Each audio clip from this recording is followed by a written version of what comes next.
স্কুলের স্যার আমাদেরকে এইসব কথা বলবে কোনোদিন ভাবতেই পারিনি। চলো ওইটাই শুরু করি।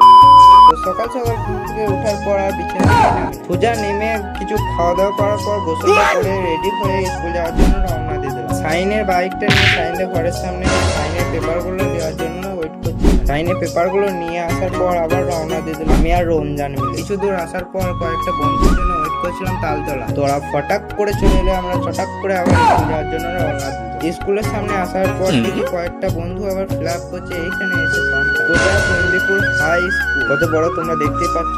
ফর্মটা ফিল আপ করার পর কিছুক্ষণ পরই আবার দুটো বন্ধু চলে এলো সাইনা নিয়ে। তো ওরা আসার পর আমরা আবার স্কুলের ভিতরে ঢুকে পড়লাম। ঢোকার পর ফর্মগুলো জমা দিয়ে আবার বাড়ির দিকে চলে এলাম। এবার বাড়ি যাবো। আবার বাইকটা স্টার্ট দিয়ে আবার রওনা দিয়ে দিলাম। আজকের ভিউটা তোমরা দেখতে পাচ্ছ কতটা অসাম হয়ে আছে। এত সুন্দর পরিবেশে আনন্দ নিতে নিতে আমরা তালতলার কাছে চলে এলাম। তালতলা এটা গাছতলার কাছে চলে এলাম। এখানে আড্ডা দেওয়ার পর আবার বাড়ির দিকে রওনা দিলাম। তো আজকের ব্লগটা এইটা হবে। নেক্সট ব্লগে টাটা বাই বাই।